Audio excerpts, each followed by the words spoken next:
একদিনের ব্যবধানে দুটি শক্তিশালী বোমা বিস্ফোরণ, নিহত অন্তত ৩৫। কুর্দিদের ওপর হামলা সিরিয়ার সংকট সমাধানের উদ্যোগকে বাধাগ্রস্ত করছে অভিযোগ রাশিয়ার। অবশেষে সিরিয়ার অবরুদ্ধ এলাকাগুলোতে প্রবেশ করল আন্তর্জাতিক ত্রাণবহর, জাতিসংঘের স্বস্তি। দক্ষিণ চীন সাগরের বিরোধপূর্ণ দ্বীপপুঞ্জে চীনের ক্ষেপণাস্ত্র মোতায়েনের খবরে যুক্তরাষ্ট্রের উদ্বেগ। আত্মরক্ষার জন্য এ মোতায়েন দাবি চীনের। এবং ডেভিড ক্যামেরনের সংস্কার প্রস্তাব বিষয়ে সমঝোতার উপর নির্ভর করছে যুক্তরাজ্যের ইইউতে থাকা না থাকা। মিশ্র প্রতিক্রিয়া ব্রিটেনবাসী।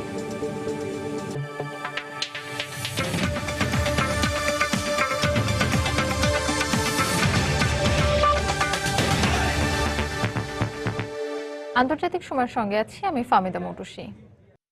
তুরস্কের রাজধানী আঙ্কারায় শক্তিশালী বোমা বিস্ফোরণে অন্তত ২৮ জন নিহত ও ৬১ জন আহত হয়েছেন।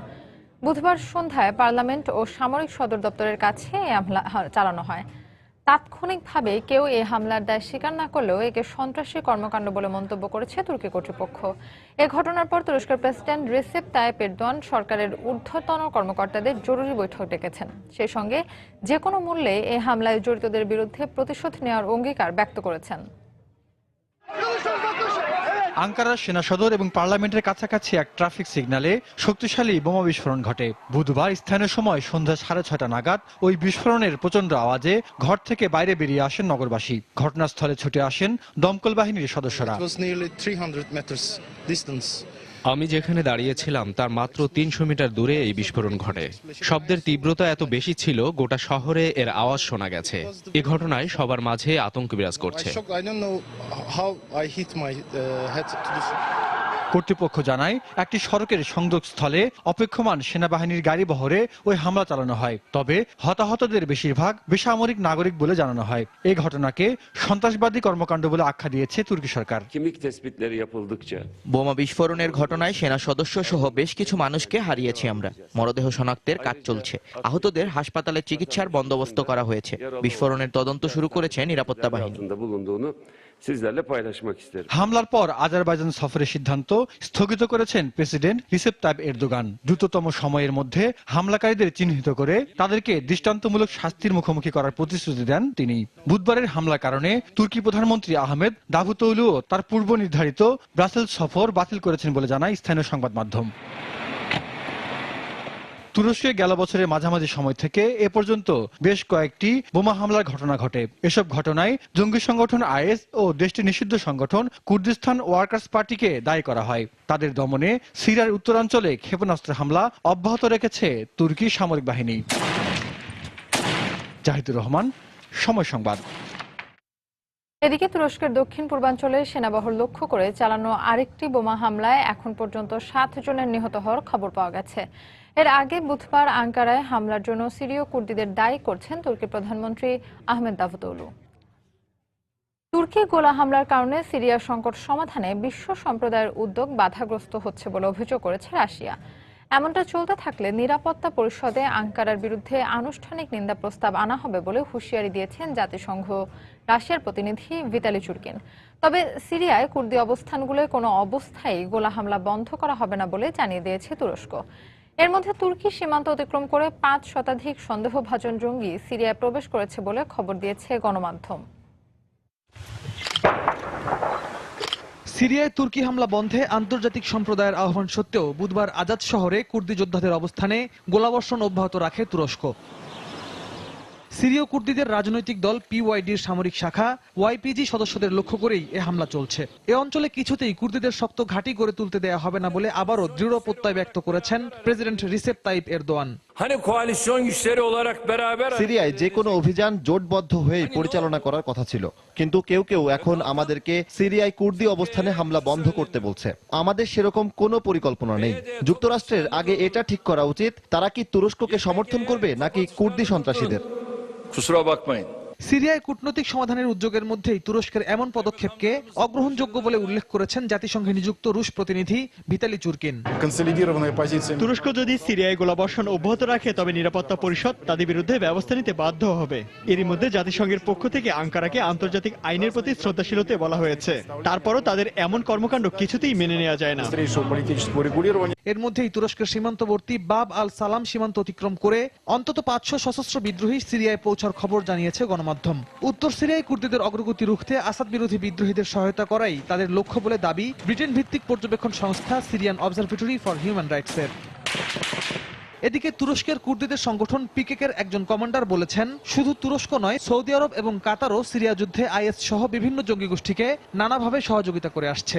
তাদের কাছে এ সংক্রান্ত প্রমাণ আছে বলে রুশ গণমাধ্যমকে দেয়া এক সাক্ষাৎকারে দাবি করেন পিকেকে কমান্ডার মুরাত কারায়লান। সাম্প্রতিক সময়ে সিরিয়ার উত্তরাঞ্চলে রুশ বিমান হামলায় যুক্তরাষ্ট্র সমর্থিত সশস্ত্র কুর্দিদের দল ওয়াইপিজির অগ্রগতি হলেও এর ঘোর বিরোধিতায় নেমেছে তুরস্ক ও সৌদি আরব। ওই অঞ্চলে আলাদা কুর্দি রাষ্ট্র গড়ে ওঠার আশঙ্কায় সিরিয়ায় তুরস্কের সামরিক হস্তক্ষেপে দেশটির সংকট আরও ঘনীভূত হচ্ছে বলে রয়টার্সের বিশ্লেষণধর্মী এক প্রতিবেদনে উল্লেখ করা হয়। রিয়াদুল ইসলাম, সময় সংবাদ। অবশেষে সিরিয়ার অবরুদ্ধ এলাকাগুলোতে আন্তর্জাতিক সম্প্রদায়ের ত্রাণবাহী গাড়িবহর প্রবেশ করেছে। এ উদ্যোগকে স্বাগত জানিয়েছেন সিরিয়া বিষয়ক জাতিসংঘের বিশেষ দূত স্টেফান দি মিস্টুরা।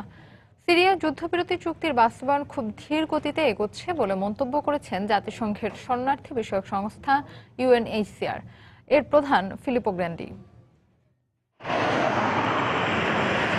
সিরীয় সরকারের অনুমতির পর বুধবার দেশটির অবরুদ্ধ কয়েকটি শহরে পৌঁছায় রেড ক্রিসেন্টের ত্রাণবাহী অন্তত 100টি ট্রাক। এর মধ্য দিয়ে মিউনিক চুক্তির পর প্রথমবারের মতো অবরুদ্ধ এলাকাগুলোতে কোনো আন্তর্জাতিক সম্প্রদায়ে ত্রাণ সহায়তা পৌঁছালো। জাতিসংঘ ও রেড ক্রিসেন্টের এই উদ্যোগের প্রশংসা করেছেন সিরিয়া বিষয়ক জাতিসংঘের বিশেষ দূত। আমি আমার সেই সব সহকর্মীদের আন্তরিক অভিনন্দন জানাই যারা নিজের জীবন বাজি রেখে সিরিয়ার মতো যুদ্ধবিধ্বস্ত একটি দেশের নাগরিকদের খাবার, ওষুধপত্র সহ প্রয়োজনীয় জিনিসপত্র পৌঁছে দিচ্ছে। সিরিয়ার অবরুদ্ধ শহরগুলোতে ত্রাণ সহায়তা পাঠানোর কাজ খুবই ধীর গতিতে এগোচ্ছে বলে মন্তব্য করেছেন জাতিসংঘের শরণার্থী বিষয়ক সংস্থা ইউএনএইচসিআর এর প্রধান ফিলিপো গ্রান্ডি। বুধবার বার্লিনে জার্মান পররাষ্ট্রমন্ত্রীর সঙ্গে সিরীয় শরণার্থীদের বিষয়ে আলোচনার সময় তিনি একথা বলেন। আগে যেখানে ত্রাণবাহী কোনো গাড়ি পৌঁছাতেই পারতো না, এখন সেখানে প্রথমবারের মতো সহায়তা পৌঁছেছে। এ ধরনের যে কোনো ছোট প্রয়াস ইতিবাচক, তবে আরো বৃহৎ পরিসরে দ্রুত গতিতে আমাদের এগিয়ে যাওয়া উচিত। সিরিয়ার সরকারি বার্তা সংস্থা সানা জানায়, দেশটির আলেপ্পো প্রদেশের আলবাব শহরে সরকারি বাহিনীর হামলায় দায়েশ জঙ্গি গোষ্ঠীর শতাধিক সদস্য নিহত হয়েছে। একই সঙ্গে বিদ্রোহীদের হটাতে সিরিয়ার লাতাকিয়া প্রদেশে সরকারি বাহিনী বিমান ও মর্টার হামলা চালাচ্ছে বলে জানায় ব্রিটেন ভিত্তিক পর্যবেক্ষণ সংস্থা Syrian Observatory for Human Rights. Afroz Nipa, সময় সংবাদ। যুক্তরাষ্ট্র অভিযোগ করেছে গত বছর সিরিয়া এবং ইরাকে যুদ্ধের সময় রাসায়নিক অস্ত্র সালফার মাস্টার্ড গ্যাস ব্যবহার করেছে ইসলামিক স্টেট জঙ্গিরা। যুক্তরাষ্ট্র পররাষ্ট্র অধিদপ্তরের এক মুখপাত্র বৃহস্পতিবার জানিয়েছেন, আইএস জঙ্গিরা 2015 সালে আগস্টে সিরিয়ার মারিয়া শহরে রাসায়নিক অস্ত্র ব্যবহার করেছে। তিনি আরও জানান, এ ব্যাপারে যথেষ্ট তথ্য প্রমাণ যুক্তরাষ্ট্রের কাছে রয়েছে। এদিকে আইএসের বিরুদ্ধে লড়াইয়ে আহত প্রায় 35 অসুস্থ কুর্দি যোদ্ধার নমুনা সংগ্রহের পর পরীক্ষাগারের ফলাফলে তাদের উপর বিষাক্ত এই রাসায়নিক গ্যাস ব্যবহারের প্রমাণ মিলেছে বলে জানায় Organisation for the Prohibition Chemical Weapons OPCW। Sulphur mustard gas মানুষের ত্বকের ক্ষতি করে, সেই সঙ্গে ফুসফুস সহ শরীরের ভেতরের বিভিন্ন অঙ্গ প্রত্যঙ্গেরও মারাত্মক ক্ষতি করে থাকে এই রাসায়নিক গ্যাস। যুদ্ধবিধ্বস্ত ইয়েমেনের অস্ত্রবিরতি নিয়ে মতবিরোধের কারণে দ্বিতীয় পর্যায়ের শান্তি আলোচনা ব্যাহত হচ্ছে বলে জানিয়েছেন জাতিসংঘের বিশেষ দূত ইসমাইল ওলুদ শেখ আহমেদ। বুধবার জাতিসংঘের নিরাপত্তা পরিষদের সভায় উত্থাপিত এক প্রতিবেদনে এসব কথা বলেন তিনি। প্রতিবেদনে আরও বলা হয়, গেল 2015 সালে মোট 35,000 সংঘর্ষের ঘটনায় 700 শিশু সহ প্রাণ হারায় প্রায় 6,000 মানুষ, যাদের অধিকাংশই বেসামরিক নাগরিক। এছাড়া উভয় পক্ষে জোরপূর্বক 700 শিশুকে যুদ্ধে ব্যবহার করা হচ্ছে বলে জানানো হয়। আর খাদ্যে নিরাপত্তাহীনতায় ভুগছেন অন্তত 80 লাখ মানুষ। ত্রাণ সরবরাহে নানা বিধিনিষেধ ও সৌদি জোটের বাধায় জাতিসংঘের ত্রাণবাহী জাহাজ ফেরত আসায় পরিস্থিতি খারাপের দিকে যাচ্ছে বলে জানানো হয়। এদিকে বুধবার দেশটির মধ্যাঞ্চলীয় তিয়েজ শহরে 18,000 মানুষের কাছে ত্রাণ সরবরাহ করা হয়েছে বলে এক বিবৃতি দিয়েছে বিশ্ব খাদ্য সংস্থা। দক্ষিণ কোরিয়ার প্রেসিডেন্ট পার্ক গিউন হায়ের সঙ্গে বৈঠক করেছেন ফিলিস্তিনের প্রেসিডেন্ট মাহমুদ আব্বাস। বৃহস্পতিবার দক্ষিণ কোরিয়ার রাজধানী সিউলে এ বৈঠক করেন তারা। দ্বিপাক্ষিক সম্পর্ক জোরদার করতে 3 দিনের সফরে বুধবার দক্ষিণ কোরিয়ায় পৌঁছান প্রেসিডেন্ট মাহমুদ আব্বাস। দুই দেশের মধ্যে এখন পর্যন্ত কোনো কূটনৈতিক সম্পর্ক স্থাপিত হয়নি, তবে 2005 সালে ইসরায়েল অধিকৃত ফিলিস্তিনের রামাল্লায় প্রতিনিধি কার্যালয় চালু করে দক্ষিণ কোরিয়া।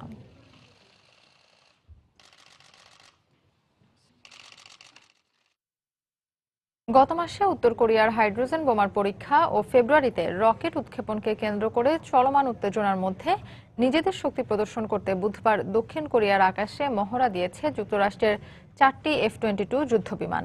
এ অভিযান দক্ষিণ কোরিয়ার সঙ্গে যুক্তরাষ্ট্রের দৃঢ় সম্পর্কের বহিঃপ্রকাশ বলে জানিয়েছে সিউলের প্রতিরক্ষামন্ত্রী। F-22 মডেলের এই বিমানটি আকাশযুদ্ধের ক্ষেত্রে সবচেয়ে শক্তিশালী উল্লেখ করে তিনি বলেন, সিউল ও ওয়াশিংটন কোরীয় উপদ্বীপে স্থিতিশীলতা বজায় রাখতে বদ্ধপরিকর। এক্ষেত্রে উত্তর কোরিয়ার যে কোনো বিধ্বংসী আচরণের সমুচিত জবাব দেওয়া হবে বলেও জানান তিনি। এর আগে উত্তর কোরিয়ার হাইড্রোজেন বোমা পরীক্ষার ঘোষণার পর দক্ষিণ কোরিয়ার আকাশে পারমাণবিক বোমা ধারণে সক্ষম B-52 যুদ্ধবিমান ওড়ায় যুক্তরাষ্ট্র। মার্চে অনুষ্ঠিত হতে যাওয়া সিউল ও ওয়াশিংটনের যৌথ সামরিক মহড়া অনুষ্ঠিত হওয়ার কথা রয়েছে।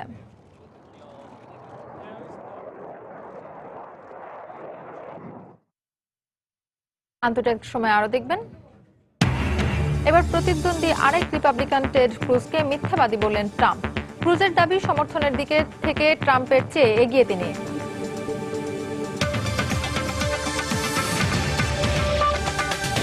দক্ষিণ চীন সাগরের বিরোধপূর্ণ প্যারাসেল দ্বীপপুঞ্জে চীনের ক্ষেপণাস্ত্র মোতায়েনের খবরে গভীর উদ্বেগ প্রকাশ করেছে যুক্তরাষ্ট্র। বুধবার মার্কিন পররাষ্ট্রমন্ত্রী জন কেরি বলেন, দ্বীপাঞ্চলটির সামরিকীকরণ নিয়ে চীনের সাথে আলোচনায় বসতে চায় তার দেশ। এদিকে চীন বলেছে আত্মরক্ষার জন্যই তারা প্যারাসেল দ্বীপপুঞ্জে ক্ষেপণাস্ত্র মোতায়েন করেছে। এ বিষয়ে কারো হস্তক্ষেপ মোটেও সহ্য করা হবে না বলেও জানায় চীনা পররাষ্ট্র মন্ত্রণালয়। আর তাইওয়ান বলেছে, দক্ষিণ চীন সাগরের ওই কৃত্রিম দ্বীপাঞ্চলে চীনা গতিবিধির ওপর কড়া নজর রাখছে তারা। দক্ষিণ চীন সাগরে চীনের ক্ষেপণাস্ত্র মোতায়েনের খবর শুনে উদ্বিগ্ন হয়ে পড়েছে সাগরের একটি অংশের মালিকানা দাবিদার ভিয়েতনামের সাধারণ মানুষ। চীন এই কাজ করে আন্তর্জাতিক আইন ভঙ্গ করেছে, ভিয়েতনামের সার্বভৌমত্বে আঘাত করেছে। চীনের এই কাজ বন্ধ করা উচিত। ভিয়েতনামের জলসীমায় চীনের এমন অস্ত্র মোতায়েন আমরা মোটেও মেনে নেব না। জাপান সরকারও এই খবর প্রকাশের পর একই মত প্রকাশ করেছে। জাপানের মন্ত্রিপরিষদ সচিব ইয়োশিহিদে সুগা বৃহস্পতিবার এক সংবাদ সম্মেলনে বলেন, চীন ইচ্ছাকৃতভাবে দক্ষিণ চীন সাগরকে কেন্দ্র করে আন্তর্জাতিক উত্তেজনা সৃষ্টির চেষ্টা করছে।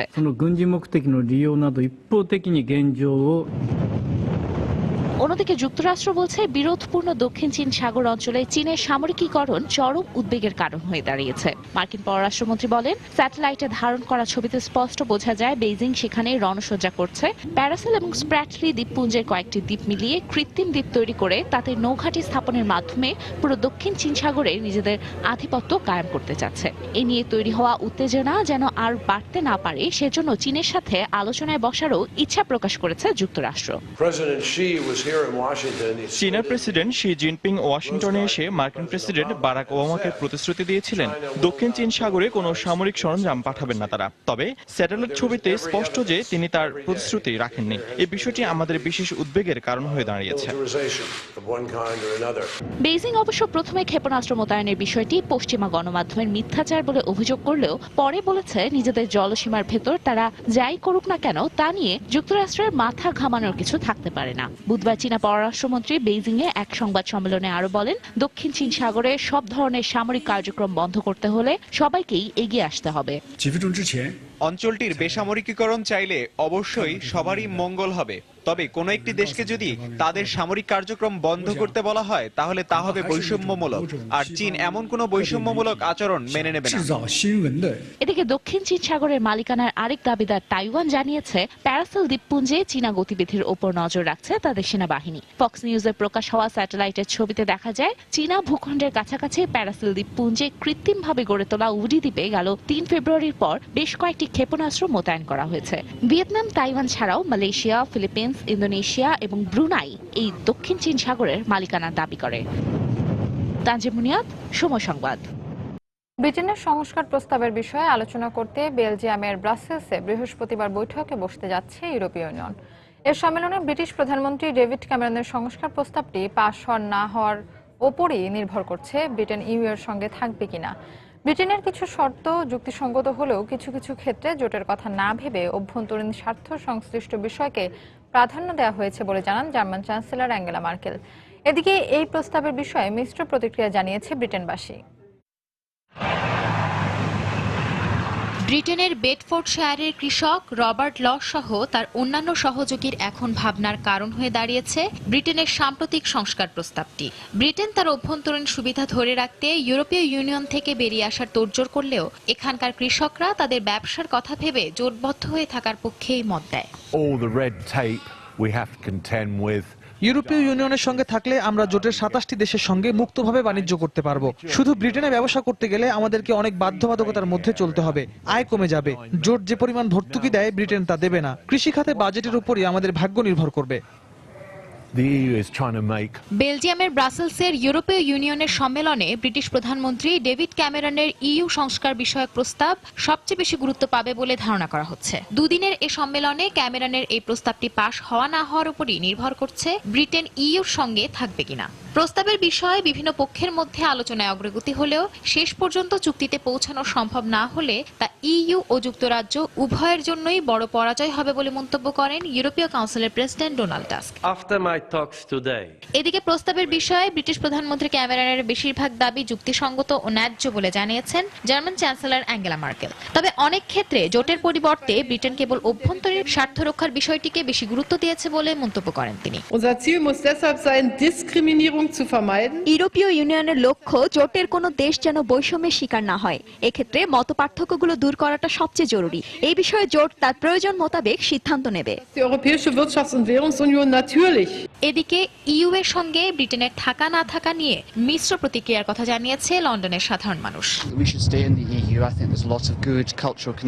আমি জোটের সঙ্গে থাকার পক্ষে। এতে ইউরোপের অন্য দেশের সঙ্গে আমাদের সাংস্কৃতিক বন্ধন দৃঢ় হবে। তাছাড়া শিক্ষার্থীরা জোটের বিভিন্ন দেশে পড়াশোনার সুযোগ পাবে। ইইউ এর সঙ্গে থাকলে আমরা অনেক বিষয়ে স্বাধীনভাবে সিদ্ধান্ত গ্রহণ করতে পারবো না। ব্রিটেন তার নিজের নিয়মে চলবে, ইউরোপের খেয়াল খুশি মতো না। ইউরোপে শরণার্থী সমস্যার পাশাপাশি ইউরোজোনের ঋণ সংকট ঘিরে সৃষ্ট বিপর্যয়ের কারণে জোট থেকে বেরিয়ে আসতে চাইছে যুক্তরাজ্য। সঞ্জনা চৌধুরী, সময় সংবাদ। যুদ্ধবিরতি লঙ্ঘন করে মিয়ানমারের উত্তরাঞ্চলীয় সান এবং কাচিন প্রদেশে সরকারি বাহিনী ও বিদ্রোহীদের মধ্যে সংঘর্ষ অব্যাহত আছে। কাচিন বিদ্রোহী এবং টাআং ন্যাশনাল লিবারেশন TNLA এই অঞ্চলের স্বাধীনতার জন্য 10 বছর ধরে লড়াই করছে। এদিকে দুই বিদ্রোহী দলের বিপক্ষে বেসামরিক নাগরিকদের ধরে নিয়ে গিয়ে জোর করে যুদ্ধে যোগ দেওয়ার অভিযোগ উঠেছে। তবে TNLA এই অভিযোগ অস্বীকার করেছে। ওই অঞ্চলের অধিবাসীরা তাদেরকে সমর্থন করেন বলে দাবি বিদ্রোহীদের। মিয়ানমারের আদিবাসীদের নিয়ে একটি স্বাধীন রাষ্ট্র গঠন তাদের মূল লক্ষ্য। এদিকে ওই অঞ্চলের বিদ্রোহী গোষ্ঠীগুলো যুদ্ধবিরতি চুক্তি লঙ্ঘন করে যুদ্ধ চালিয়ে যাচ্ছে বলে অভিযোগ উঠেছে। কসোভোর 8ম স্বাধীনতা বার্ষিকীর আগ মুহূর্তে দেশটিতে সরকার বিরোধী বিক্ষোভ করেছেন শত শত মানুষ। সরকারের বিরুদ্ধে সংবিধান লঙ্ঘন করে সার্বিয়া ও মন্টিনিগ্রোর সঙ্গে চুক্তির অভিযোগ এনে বুধবার রাজধানী প্রিস্টিনায় বিক্ষোভ করেন তারা। এ সময় প্রধানমন্ত্রী ইসা মোস্তফা ও পররাষ্ট্রমন্ত্রী হাশিম থাচির পদত্যাগ দাবি করেন বিক্ষোভকারীরা। গণমাধ্যমের খবরে বলা হয়, সারা দেশ থেকে বিরোধী দল সেলফ ডিটারমিনেশন মুভমেন্ট পার্টির অন্তত 15,000 সমর্থক রাজধানীতে জড়ো হন। সরকারকে পদত্যাগ করে নতুন নির্বাচন দিতে আগামী 27 ফেব্রুয়ারি পর্যন্ত সময়সীমা বেঁধে দিয়েছে তারা। গত বছর সার্বিয়ার সঙ্গে একটি চুক্তির মাধ্যমে কসোভোতে বসবাসকারী সার্বিয়ার নাগরিকদের আরও বেশি ক্ষমতা প্রদান করা হয়। এই চুক্তির পাশাপাশি মন্টিনিগ্রোর সঙ্গে করা সীমান্ত চুক্তিও প্রত্যাখ্যান করে বিরোধীরা। এর আগে এ নিয়ে বিরোধের জেরে সংসদে কাঁদানে গ্যাস ও পিপার স্প্রে নিক্ষেপের মতো ঘটনা ঘটে।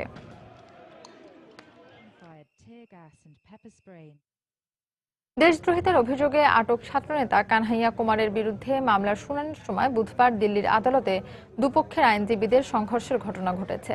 সে সময় সংবাদকর্মীরা ছাড়াও হামলার শিকার হন কানহাইয়া নিজেও।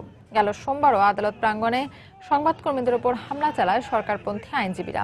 শুনানি শেষে কানহাইয়াকে জেল হাজতে প্রেরণের আদেশ দেয় আদালত। পুলিশের দাবি, গেল 9 ফেব্রুয়ারি নেহরু বিশ্ববিদ্যালয়ে রাষ্ট্রবিরোধী স্লোগান দেওয়া সব শিক্ষার্থীকে শনাক্ত করতে সক্ষম হয়েছে তারা। দেশটির সংবাদ মাধ্যম এনডিটিভি জানায়, অভিযুক্ত সব শিক্ষার্থীকে আইনের আওতায় আনতে দিল্লি ছাড়াও উত্তরপ্রদেশ, বিহার, জম্মু কাশ্মীরে অভিযান চালাচ্ছে পুলিশ।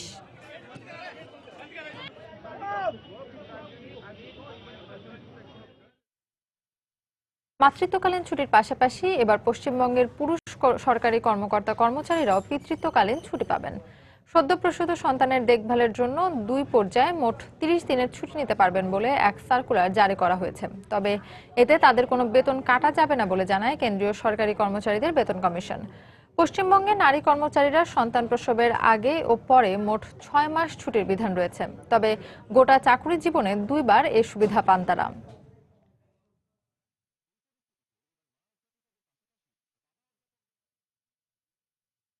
আন্তর্জাতিক সময় আরো যা দেখবেন, শরণার্থীর ঢল ঠেকাতে সীমান্তে সেনা মোতায়েনে পার্লামেন্টের অনুমতি চাইল স্লোভেনিয়া।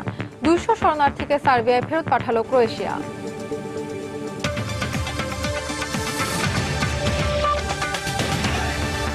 আরএফএল ওয়াটার পাম্প, পানি দেবে টেনশন নয়।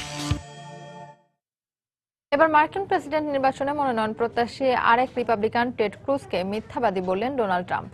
মার্কিন রাজনীতিবিদদের মধ্যে সততার খুব অভাব বলেও মন্তব্য করেন তিনি। বুধবার ক্যালিফোর্নিয়ার মিরেইজে এক নির্বাচনী প্রচারণা অনুষ্ঠানে তিনি আরও অভিযোগ করেন, Ted Cruz new Hampshire primary নির্বাচনে রিপাবলিকান আরেক পদপ্রার্থী বেন কার্সনের ভোট চুরি করেছেন। মার্কিন রাজনীতিতে ক্রুজের এ ধরনের কর্মকাণ্ড চরম খারাপ প্রভাব ফেলতে পারে বলেও জানান তিনি। এদিকে ক্রুজ বলেছেন, ট্রাম্প উদ্ভট নানা বক্তব্য দিয়ে গণমাধ্যমের দৃষ্টি আকর্ষণের চেষ্টায় ব্যস্ত থাকলেও এনবিসি ও ওয়াল স্ট্রিট জার্নালের নতুন নির্বাচনী বিশ্লেষণে রিপাবলিকানদের মোট সমর্থনের 28% নিয়ে এগিয়ে আছেন তিনি। অন্যদিকে ট্রাম্পের সমর্থন মাত্র 26% বলে উল্লেখ করেন ক্রুজ।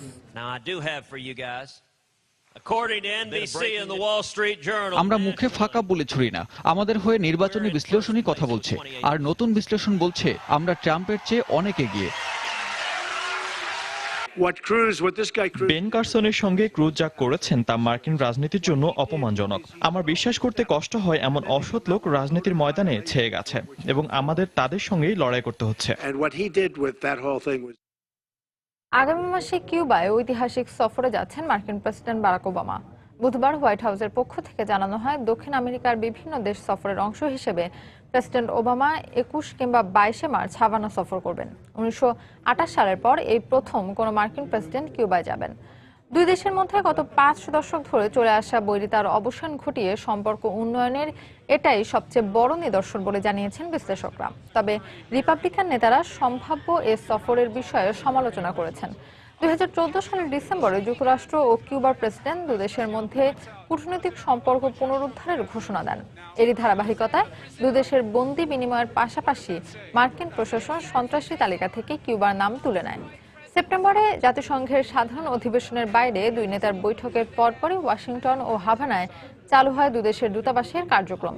সম্প্রতি পর্যটন ও বাণিজ্যিকভাবে বিমান চলাচলের বিষয়েও দেশ দুটির পরিবহন মন্ত্রণালয় একটি চুক্তি সই করে। পশ্চিম ও উত্তর ইউরোপের পথে যাত্রা করা শরণার্থীর ঢল ঠেকাতে সীমান্তে পুলিশের পাশাপাশি সেনা মোতায়েন করতে পার্লামেন্টের অনুমতি চেয়েছে স্লোভেনিয়া সরকার।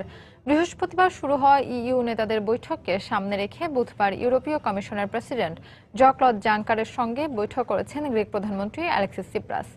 এদিকে 200 শরণার্থীর একটি দলকে সার্বিয়ায় ফেরত পাঠিয়েছে ক্রোয়েশিয়া। ক্রোয়েশিয়ার সীমান্তবর্তী সার্বিয়ার সিদ শহরের এই স্টেশনটিতে বুধবার বিক্ষোভ করেন কয়েকশো শরণার্থী। ক্রোয়েশিয়া সরকার জোর করে তাদের ট্রেনে তুলে দিয়ে সার্বিয়ায় পাঠিয়েছে বলে দাবি করেন তারা। তবে দেশটির কর্তৃপক্ষ জানায়, বৈধ কাগজপত্র না থাকায় এসব শরণার্থী যে পথে ক্রোয়েশিয়ায় প্রবেশ করেছিলেন সে পথেই ফেরত পাঠানো হয়েছে। বিক্ষোভের সময় ইউএনএইচসিআর এর কর্মীরা তাদের তীব্র শীত থেকে বাঁচতে সাহায্যের পাশাপাশি শান্ত করার চেষ্টা করেন। এদিকে সীমান্তে শরণার্থীর স্রোত ঠেকাতে পুলিশের পাশাপাশি সেনা মোতায়েনের ব্যাপারে পার্লামেন্টের অনুমতি চেয়েছে স্লোভেনিয়ার সরকার। গেল কয়েকদিনে স্লোভেনিয়া সীমান্তে উত্তর ও পশ্চিম ইউরোপমুখী শরণার্থীরা ভিড় করায় এমন পদক্ষেপের কথা ভাবছে দেশটির সরকার। আমরা ইইউর কোটা অনুযায়ী শুধু যুদ্ধপীড়িত দেশ থেকে আসা শরণার্থীদের প্রবেশ করতে দিতে চাই। ঢালাওভাবে অভিবাসী হতে চাওয়া এই মানুষের স্রোত সামলানো শুধু স্লোভেনিয়া নয়, যে কোনো দেশের পক্ষেই কঠিন।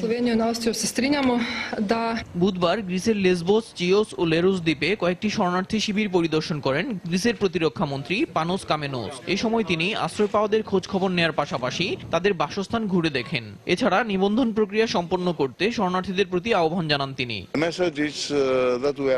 ইউরোপীয় ইউনিয়ন ও ইউএনএইচসিআর এর সুপারিশ অনুযায়ী শরণার্থীদের আশ্রয় দিতে আমরা তৈরি, তবে অবশ্যই তা আন্তর্জাতিক আইন মেনে নিবন্ধন প্রক্রিয়ার মধ্যে দিয়ে হতে হবে। এদিকে বৃহস্পতিবার শুরু হওয়া ইইউ নেতাদের বৈঠকের একদিন আগে ইউরোপীয় কমিশনের প্রেসিডেন্ট জকলদ জাঙ্কারের সঙ্গে দেখা করেন গ্রিক প্রধানমন্ত্রী অ্যালেক্সিস সিপ্রাস। সমুদ্রপথে ইউরোপের প্রবেশদ্বার গ্রিসকে সীমান্তে কড়া করে আরোপ করতে চাপ দিয়ে আসছে ইউরোপীয় ইউনিয়ন। দুদিনের এই বৈঠকে বিষয়টি আবারও আলোচনায় আসবে বলে মনে করছেন বিশ্লেষকেরা। 2016 সালের গত 1.5 মাসে 84,320 জন শরণার্থী সমুদ্রপথে ইউরোপে প্রবেশ করেছে বলে এক প্রতিবেদনে জানিয়েছে আন্তর্জাতিক অভিবাসন সংস্থা IOM। দেলোয়ার হোসেন, সময় সংবাদ। বলিভিয়ায় অগ্নিকাণ্ডের ফলে সৃষ্ট ধোঁয়ায় শ্বাসরোধ হয়ে স্থানীয় সরকারের 6 কর্মী মারা গেছেন। বুধবার দেশটির এল আল্টো শহরের মিউনিসিপ্যাল কার্যালয়ে আন্দোলনকারীরা আগুন ধরিয়ে দিলে এই ঘটনা ঘটে। মোবাইল ফোনে ধারণকৃত ফুটেজে দেখা যায় কার্যালয়ের নথিপত্র পুড়িয়ে দিচ্ছে আন্দোলনকারীরা। মিউনিসিপ্যাল কার্যালয়ের এক বিবৃতিতে জানানো হয়, পুড়ে যাওয়া নথিগুলোর বেশিরভাগই দুর্নীতি বিরোধী অনুসন্ধান প্রতিবেদন। দেশটির সংবিধানে কিছু পরিবর্তন আনার সিদ্ধান্ত নিয়েছে প্রেসিডেন্ট ইভো মোরালেস। সংবিধানে এই পরিবর্তন আনা হলে 2025 সাল পর্যন্ত ক্ষমতায় অধিষ্ঠিত থাকবেন প্রেসিডেন্ট মোরালেস। মোরালেসের এই সিদ্ধান্তকে গণতন্ত্র বিরোধী বলে প্রতিবাদ করছে বিরোধী দল। অস্ট্রেলিয়ার ভিক্টোরিয়া শহরের ওয়াঙ্গারাট্টা এলাকায় ছড়িয়ে পড়েছে ঘাস আতঙ্ক। অস্বাভাবিক হারে ও দ্রুত গতিতে বেড়ে ওঠা টাম্বলয়েড নামে এসব ঘাসে ছেয়ে গেছে শহরের বিস্তীর্ণ এলাকা। স্থানীয় গণমাধ্যমের বরাত দিয়ে বিবিসি জানায়, ঘাস বাড়তে বাড়তে বাড়ির ছাদ পর্যন্ত পৌঁছে যাওয়ায় গৃহবন্দী হয়ে পড়েছেন এলাকাবাসী। দিনরাত ধরে ঘাসগুলো কেটে ফেলা হলেও কিছুক্ষণের মধ্যেই তা আগের অবস্থায় ফিরে যাচ্ছে। ঘাসগুলোয় আগুন না ধরায় অল্প সময়ের মধ্যে তা সম্পূর্ণ নির্মূল করা বেশ কঠিন হয়ে পড়েছে। বিশেষজ্ঞরা জানান, ঘাসগুলো শুকিয়ে মরে গেলেই এর থেকে নিস্তার পাওয়া সম্ভব। এই ঘাস গবাদি পশুর জন্য ক্ষতিকর জানিয়ে তারা বলেন, এটি খেলে ইয়েলো বিগ হেড রোগ হওয়ার সম্ভাবনা থাকে।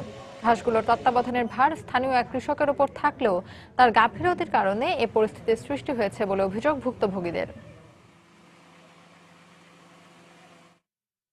ব্রিটেনে এক নারীকে ধর্ষণের অভিযোগে 2 সৌদি নাগরিককে আটক করা হয়েছে। ডেইলি মেইল জানায়, পশ্চিম মিডল্যান্ডের শ্রপশায়ার থেকে বুধবার 2 সৌদি নাগরিককে আটক করা হয়। তাদের বিরুদ্ধে এক ব্রিটিশ নারীকে ধর্ষণ এবং ধর্ষণের সাহায্য করার অভিযোগ আনা হয়েছে। ওই 2 সৌদি নাগরিকই যুক্তরাজ্যের রয়্যাল এয়ারফোর্সের ফ্লাইট ইঞ্জিনিয়ার হিসেবে কর্মরত ছিলেন। এর আগে গত বছর ব্রিটেনে এক সৌদি যুবরাজকে ধর্ষণের অভিযোগে আটক করা হয়।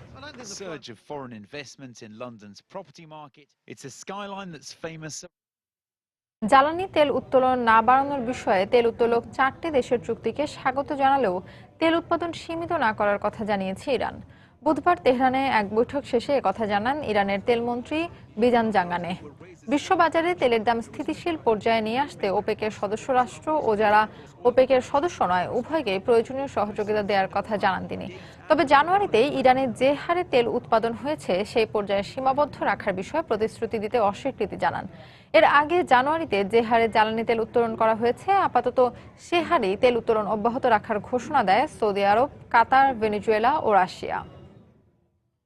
ব্রাজিলের জিকা ভাইরাসে আক্রান্ত মায়ের গর্ভে জন্ম নেওয়া যমজ শিশুর একটি মাইক্রোসেফালি বা ছোট মাথা নিয়ে ভূমিষ্ঠ হলেও অপর শিশুটি স্বাভাবিক। এই ঘটনাকে জিকা ভাইরাস প্রতিরোধের গবেষণায় নতুন দিক নির্দেশনা হিসেবে কাজ করতে পারে বলে ধারণা করছেন বিজ্ঞানীরা। জিকার প্রাদুর্ভাব ঠেকাতে প্রয়োজনীয় কর্মসূচি বাস্তবায়নে আগামী জুনের মধ্যে $8.5 কোটি মার্কিন ডলারের প্রয়োজন বলে জানিয়েছে বিশ্ব স্বাস্থ্য সংস্থা। ব্রাজিলের এডসন কাসিয়ান দম্পতির ঘরে 2 মাস আগে জন্ম হয় 2 যমজ সন্তানের। তাদের একটি পুত্র আর অপরটি কন্যা সন্তান। পুত্র সন্তানটি সুস্থভাবে জন্মালেও কন্যার জন্ম হয় ছোট মাথা বা মাইক্রোসেফালি নিয়ে। জিকা আক্রান্ত মা কাসিয়ানকে প্রয়োজনীয় সব ধরনের স্বাস্থ্যসেবা দেওয়া হলেও মাইক্রোসেফালির আক্রমণ থেকে বাঁচানো যায়নি তার গর্ভের কন্যা শিশুটিকে। সন্তানের অসুস্থতার বিষয়টি প্রথমে মেনে নিতে খুব কষ্ট হচ্ছিল আমার, তবে আমার স্বামী সবসময় আমার পাশে থেকে সাহস জুগিয়ে যাচ্ছে, আমাকে বারবার আশ্বস্ত করছে আমাদের কন্যা সম্পূর্ণ ঠিক আছে।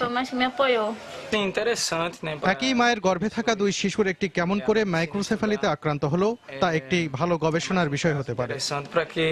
ব্রাজিলে মাইক্রোসেফালিতে আক্রান্ত শিশুর সংখ্যা প্রায় 4000 হলেও যমজ শিশুর বেলায় এমন ঘটনা প্রথম বলে জানিয়েছেন দেশটির স্বাস্থ্যকর্মীরা। ভ্রূণ অবস্থায় 2 শিশুর গর্ভফুল ভিন্ন হওয়ায় একটি শিশু নিরাপদ থেকেছে বলে ধারণা তাদের। এখন আমাদের গবেষণা করে দেখতে হবে 2 শিশুর আলাদা আলাদা গর্ভফুলে কোন উপাদানের উপস্থিতি বা অনুপস্থিতির কারণে ভাইরাস একটি শিশুর দেহে পৌঁছাতে পেরেছে আর অন্যটির দেহে পারেনি। এদিকে মশার প্রজনন ঠেকাতে ডোবা, পুকুর ও নর্দমায় গাপ্পি নামে বিশেষ প্রজাতির কীটভুক মাছ ছাড়ার উদ্যোগ নিয়েছে ব্রাজিলের রিও নগরীর স্বাস্থ্য বিভাগ। দুর্গন্ধযুক্ত নর্দমা এমনকি পয় নিষ্কাশন নালাতে এডিস মশার লার্ভা ধ্বংসে এই উদ্যোগ বেশ কার্যকরী হবে বলে আশা তাদের। জিকার সংক্রমণ রোধে প্রাথমিক পর্যায়ের প্রতিষেধক, রোগ শনাক্তকরণ ও গবেষণার জন্য আগামী জুন মাসের মধ্যে 6,60,00,000 মার্কিন ডলার প্রয়োজন বলে জানিয়েছে বিশ্ব স্বাস্থ্য সংস্থা। আর আঞ্চলিক সমন্বয় কেন্দ্র স্থাপনে আরও 2.5 কোটি মার্কিন ডলার দরকার হবে বলে জানায় সংস্থাটি। জাহিদুর রহমান, সময় সংবাদ। বাজারে এসেছে বিশ্বের সবচেয়ে সস্তা স্মার্টফোন ফ্রিডম 251। এর দাম ভারতীয় মুদ্রায় 215 রুপি, যা মাত্র 4 মার্কিন ডলারের চেয়েও কম। দিল্লির নয়ডায় রিং বেল নামে একটি প্রতিষ্ঠান এই ফোনটি প্রস্তুত করে। কর্মকর্তারা জানান, এ প্রকল্পে সরকারি সহায়তার কারণে এই ফোন এত সস্তায় বিক্রি করা সম্ভব হয়েছে।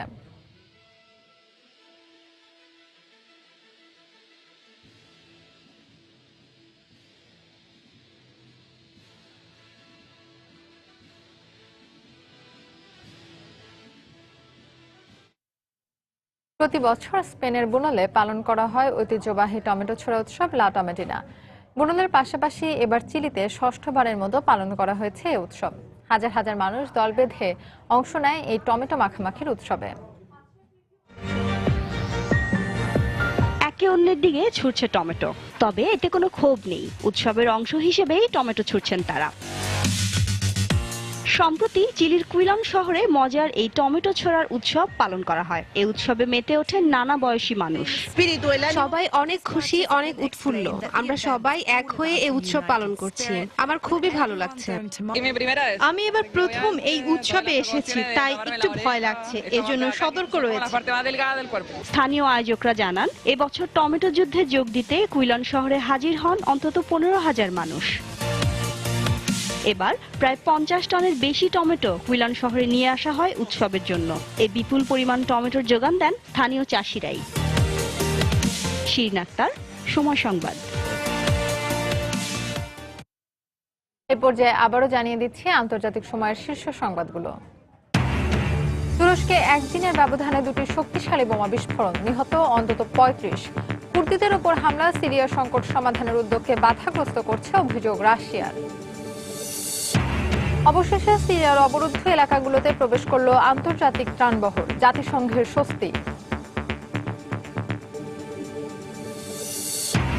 দক্ষিণ চীন সাগরের বিরোধপূর্ণ দ্বীপপুঞ্জে চীনের ক্ষেপণাস্ত্র মোতায়েনের খবরে যুক্তরাষ্ট্রের উদ্বেগ।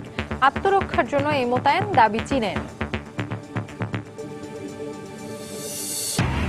এবং ডেভিড ক্যামেরনের সংস্কার প্রস্তাব বিষয়ে সমঝোতার উপর নির্ভর করছে যুক্তরাজ্যের ইইউতে থাকা না থাকা। মিশ্র প্রতিক্রিয়া ব্রিটেনবাসী। এই ছিল আন্তর্জাতিক সময়। যে কোনো খবর পেতে ভিজিট করুন সময়নিউজ.tv। সঙ্গে থাকুন সময়।